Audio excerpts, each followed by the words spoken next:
right, I know this is going to be a disappointment for some of you guys, but this is my first season growing shishito peppers in the garden. Now, many gardeners have suggested it and have stated it's one of their favorite peppers to grow, so I'll taste it out and let you guys know what I think. This is a pepper that I started from seed way back in February, and I did end up pruning it. I was kind of showing you what will end up happening to a pepper when you do prune it early on in the season. This is my honest assessment of this pepper. Actually, it's not bad. I will definitely try it again next season. This is what ends up happening to a lot of our cool weather crops. These were radishes. They will never form roots. So I'm just pulling them out, and I'll probably be using that space for some tomatoes. Let's talk about the garden.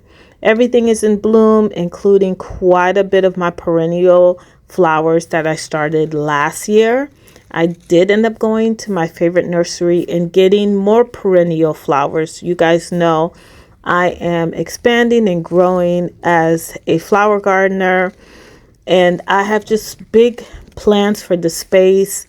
I also did end up getting some blueberries that were on sale in the garden center, and I'm looking forward to plugging them in into my space. This is very typical of a tomato plant.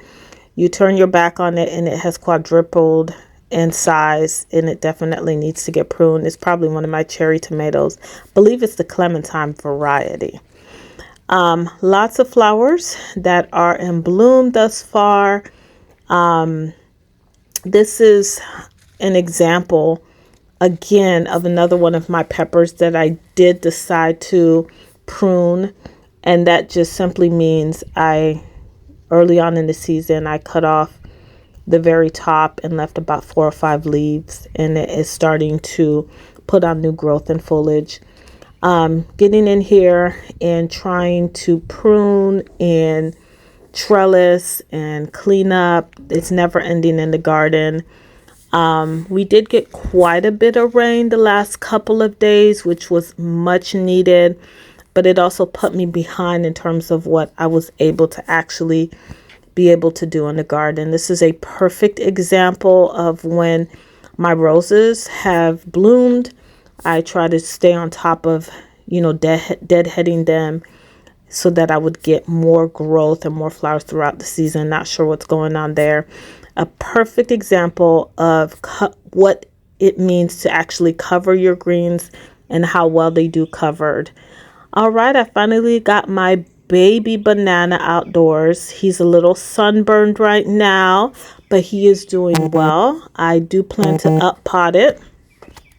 And it is a dwarf variety. I did overwinter it. I spoke on this indoors, and I am putting it out for the rest of the season, but I will hopefully get to the point where I can up pot it.